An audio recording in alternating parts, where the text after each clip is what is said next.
Magandang buhay mga boss. Before you watch, please like and press the button to subscribe. San082 for vlog. Let's go mga boss. Palis na tayo ng basement 5. Papunta tayo sa Calamba, Pasiano Rizal Elementary School, Calamba City. So doon gaganapin yung 4th year anniversary ng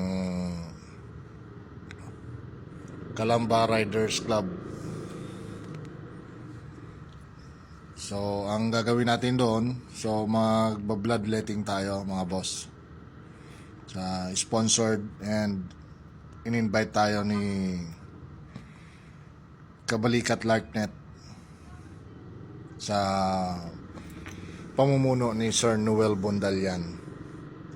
So ito, palabas na tayo mga boss. So diretso na tayo. So mga boss, continue lang po sa panonood ng aking video. So pagpasensyahan nyo na boss, mga boss, kung medyo malabo yung ating video, then medyo malikot kasi nasa helmet yung dashcam ko. So panay ang iling-iling ng tingin-tingin sa side mirror, left and right for safety. So mga boss, mostly mag-isa lang ako na pupunta sa mga charity ng Pulang Kabayo Motorcycle Club. So if hindi kayo mga busy, pwede nyo namang panoorin sa aking page San082 for vlog, then sa YouTube Domingo Borbor 8301, or pwede sa San082 for vlog, then sa aking TikTok, then Instagram, Twitter. So yun po ang aking account. Shane po ang account ko.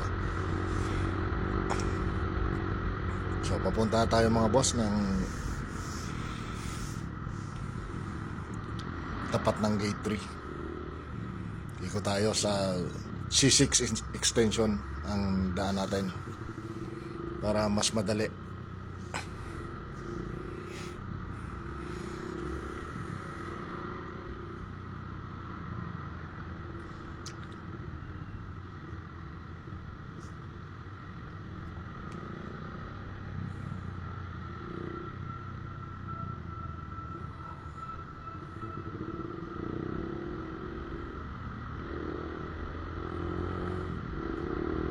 So mga boss, ang akin pong pasok sa charity club, so talagang napapasaya ako. So syempre malayo ako sa mga mahal ko sa buhay. So ito na lang ang tayong inspirasyon ko, ang mag-charity, makatulong sa kapwa natin nangangailangan sa hanggat sa makakaya ng abot ng aking makakaya.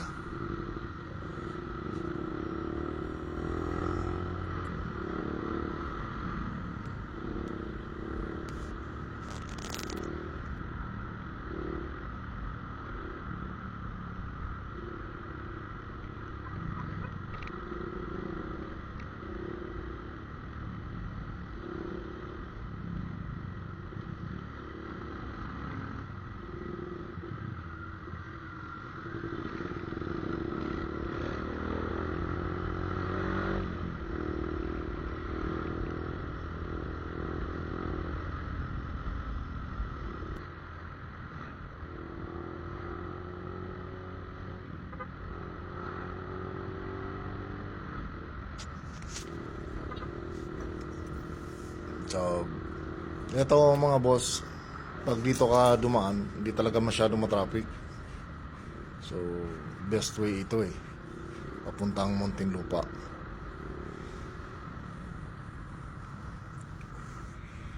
So mga boss, pagpasensyahan nyo na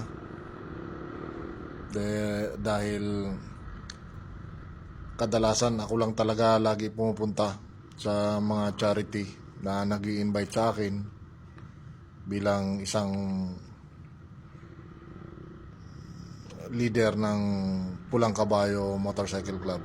So kadalasan po kasi may mga schedule na duty ang aking mga kasamahan. Then yung iba naman, so mas priority yung family. Kaya hinahayaan ko na lang. So hindi na ako pumipilit na sumama sila. Basta ang importante, dinala ko yung club namin na maayos, malinis ang aking konsensya. So ang hangarin ko, makatulong sa kapwa. So yun yung paraan para mapasaya ko ang aming grupo, then mapasaya ko ang aking sarili. So dahil dito sa pagcha-charity mga boss, parang nakakawala rin ng stress eh. Kasi unang-una, stress ka sa trabaho mo. So pagdating mo sa charity, mawawala yung pagod mo eh. Kaya talagang hinangad ko na kahit malalayo man yan, pupunta at pupuntahan ko yan. Kaya salamat sa tiwala sa mga laging nag-i-invite sa akin. Then sa aming grupo na hindi rin nagsasawa na magsuporta sa akin. So kahit hindi man sa pinansyal, sa support lang, okay na yun sa akin. So napakasaya ko na nun. Importante na yun sa akin. Then sa akin naman, sa aking pagdadrive ng motor, so iniisip ko pa rin talaga yung safety ko.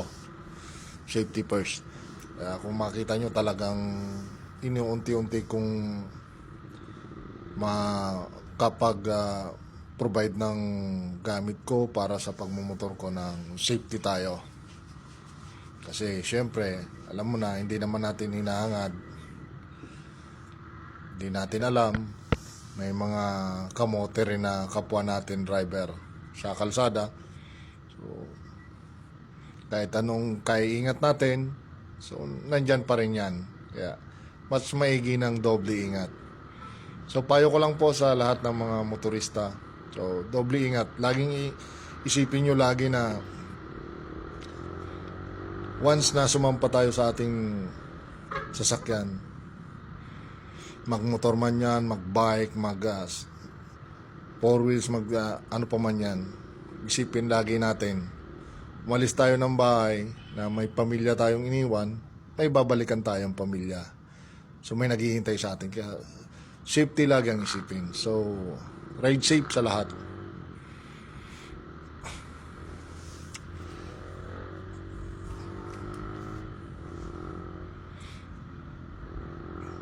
So mga boss, ang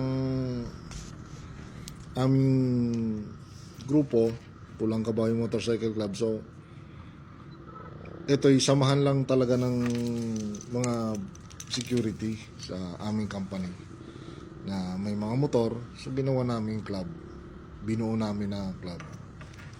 Kaya kung makita nyo, minsan mga pinupost ko na sa aming page, Pulang Kabayo Motorcycle Club page. So yun po yung aking mga grupo. Ang kadalasang pinupost ko po doon pag may mga event, charity, then pag nagkayayaan kami mag outing, rides, so pang palipas oras na stress reliever. Yan yung ginagawa namin. So mga boss, wag lang po tayo magsawa. So ang pinaka the best na gawin natin, tumulong tayo sa kapwa na nangangailangan. So yun yung pinakamagandang gawin natin. Sabi nga, wala nang buhay na bayani, pero tayo buhay tayo, no? Bayani.